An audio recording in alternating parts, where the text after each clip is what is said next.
I used to believe that being happier meant that I needed to add something to my life that I didn't currently have. For so many years, I lived with the belief that a smaller body or weight loss was going to be the solution to the happy life that I was craving.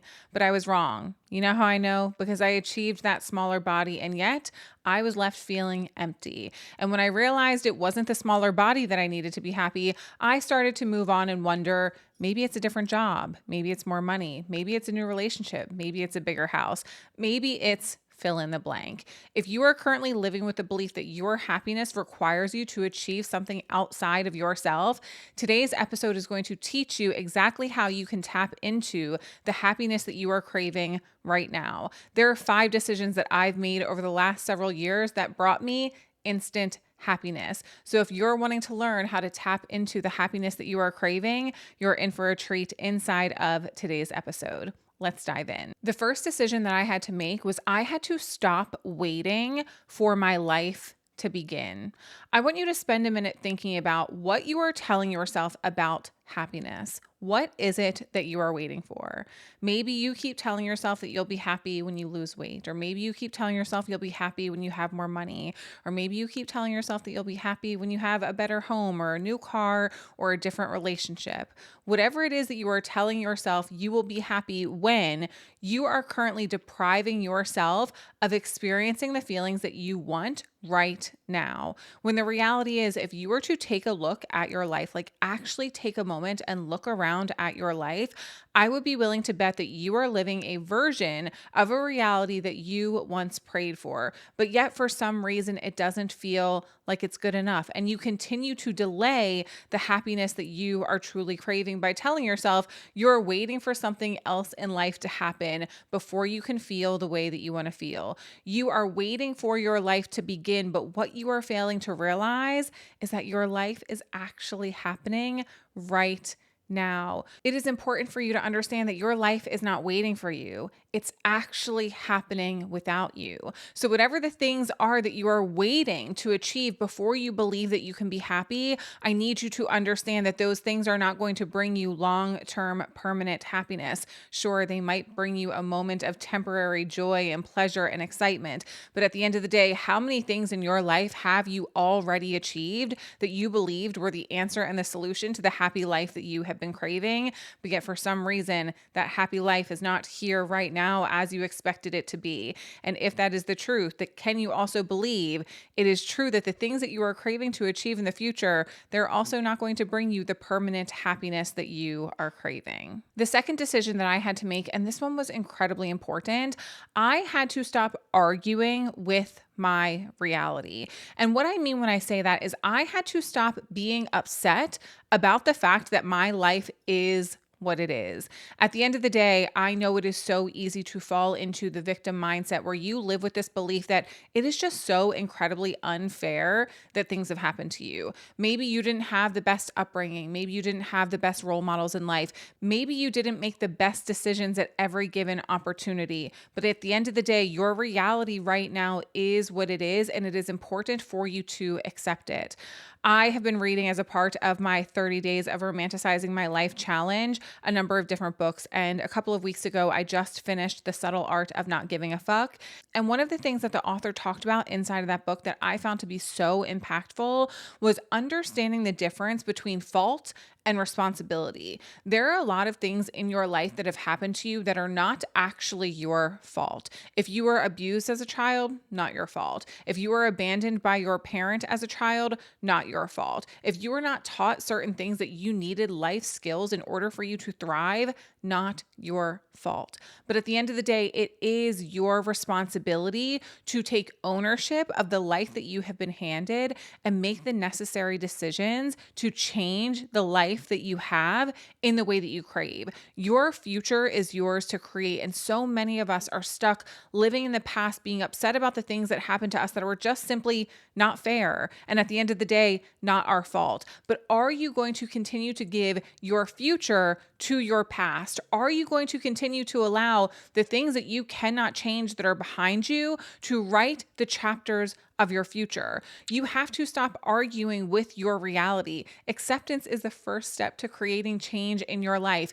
If you want a different future, you have to accept and make peace with what is. Understand that there are a lot of things that were out of your control, but here and now, as you're listening to this video, you are an adult, and that means you are capable of making the decisions that you want to make for yourself. And it is your responsibility to make the decisions that align with you creating the future that you want for yourself. Stop fighting to be a victim in your life. Stop feeling bad for yourself about the things that happened to you that were not your fault. It is unfair that they happened to you. But at the end of the day, one of the things that helped me shift my perspective so much was, what if that was exactly what I needed to be the person that I am meant to be in my life? At the end of the day, you can choose any perspective that you want for anything that you want in your life. Stop arguing with your reality, accept what is, and put effort into changing the things that don't align with the life that you want to have for yourself. Because while it may not be your fault, it is your responsibility to make those changes. The third decision that I had to make, and this truthfully was probably one of the hardest for me, I had to stop making everything in life mean something about me. Every time someone unfollowed me on Instagram, it didn't mean that I was a bad person or I was stupid or I had bad ideas or I wasn't good at creating content. Every time I got in an argument with someone, it didn't mean that I was a bad person or I was incapable of having healthy relationships. Everything that happens to you in your life does not necessarily mean something about you. But if you are a person who takes every single thing that happens personally, guess what? You're going to be feeling bad for a lot of your life because you don't get to control how the people around you behave. You don't get to control how people treat you. You don't get to control how people show up for you. You don't get to control who stays around. You don't get to control a lot of things in life. And if you take every single thing personally, you're going to be really, really unhappy in your life. Another lesson that I learned inside of the subtle art of not giving a fuck was that the perspective that we take around experiences is going to shape our reality and the way that we feel about them. If you spend all of your life thinking that everything is a personal attack against you, you are never going to be able to be the happy version of yourself.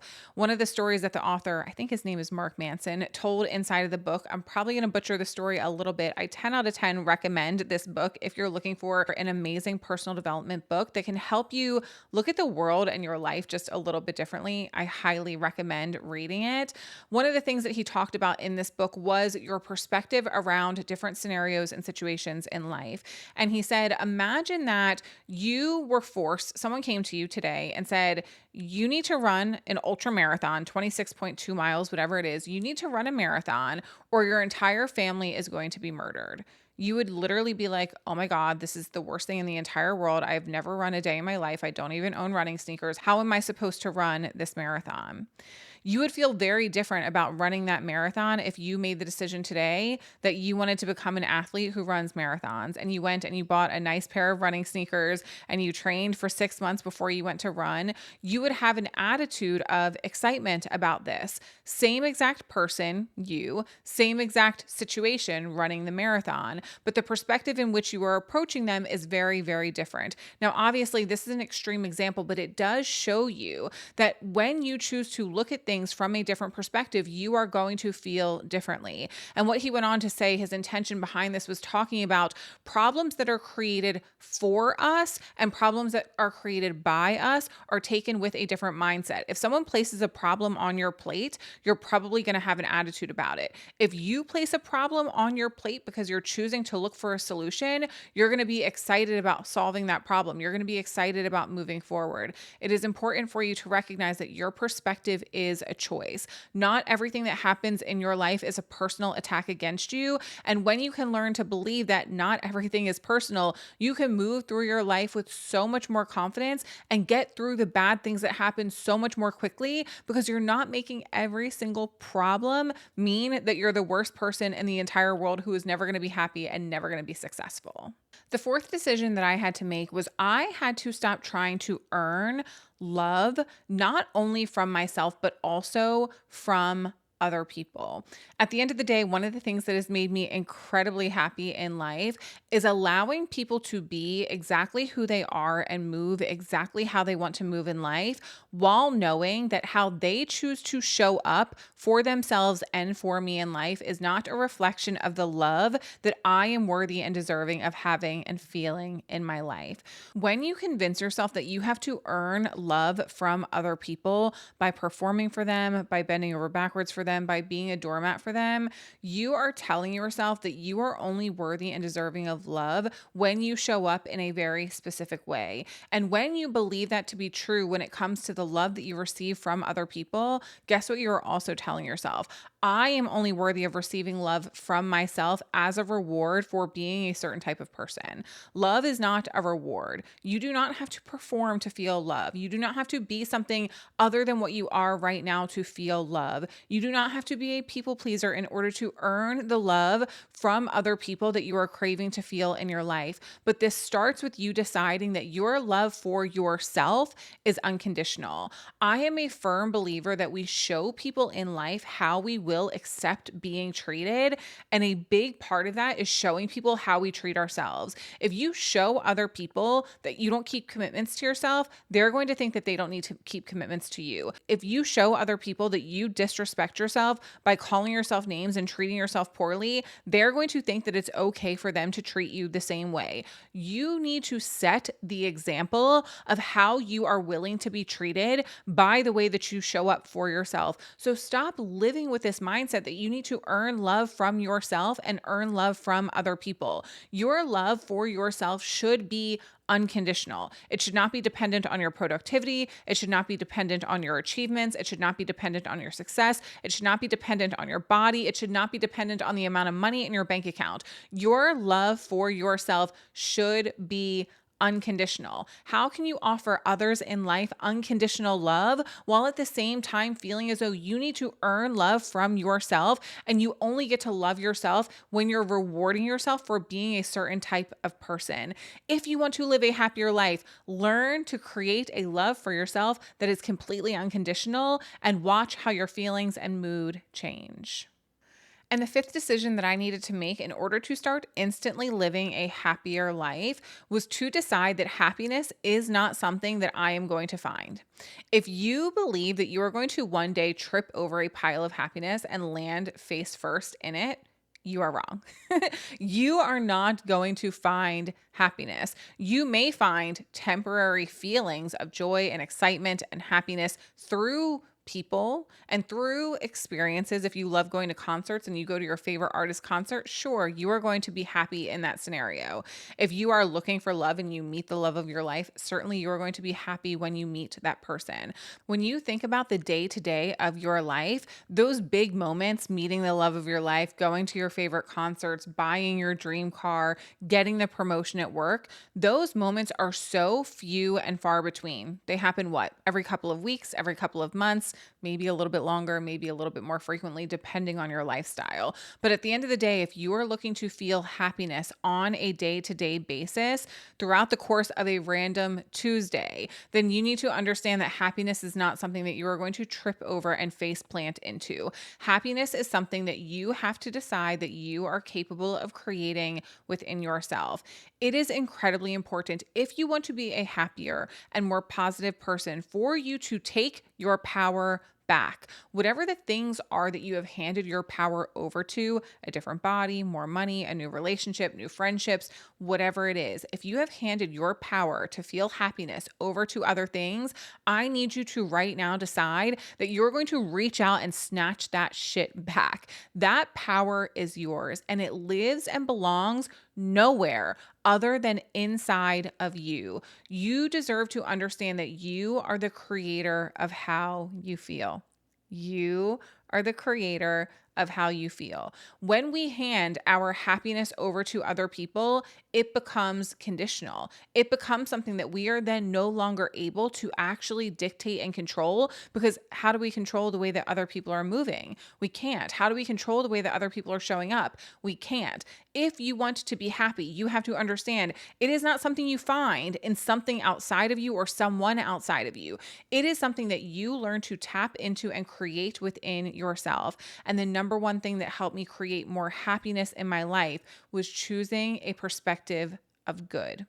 And I need you to understand that it is very easy to lose that perspective. It is very easy to stop looking at life through a lens of happiness because life is hard. Life is full of challenges. Life is full of struggles, not just for you on a personal level, but if we take a step back and look at the world, it's crazy out here. There is so much happening that is out of our control. So, again, I need you to snatch your happiness back and learn to be the creator of how you feel by looking at your life through a lens that is cleaned off real nice with Windex, that is crystal clear, and that you are choosing to decide the way that I see the things that are happening to me.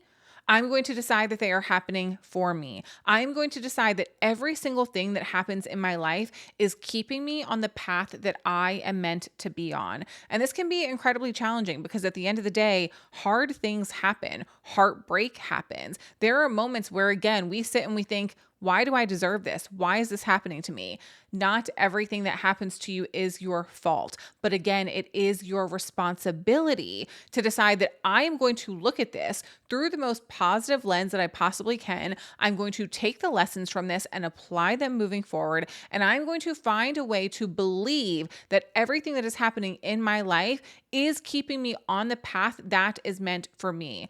I truly believe that when we have big goals and big dreams in life, there are going to be things that need to happen to us and for us in order for us to become the person that we are meant to be, the person that we need to be in order to achieve the level of success that we are creating. Imagine that your dream life is just handed to you, but you've never gone through a single hard thing. You've never had to take accountability for anything. You've never had to manage heartbreak and hurt and loss. How in the world are you going to handle this big, amazing, audacious, huge life that you are craving if you have never had to experience anything hard? Do you think that the most amazing dream life that you are craving is going to come without problems? No, it's not. So it's important for you to understand that the lens in which you choose to look at things through can either be one of, why is this happening to me? This sucks. I hate this. Or it can be one of, what is this teaching me? What is the lesson that I carry forward? And who is the woman that this is building me into so that I can create the life that I really want for myself? I hope that today's episode can remind you that a happier version of you does not require anything other than what you have right now.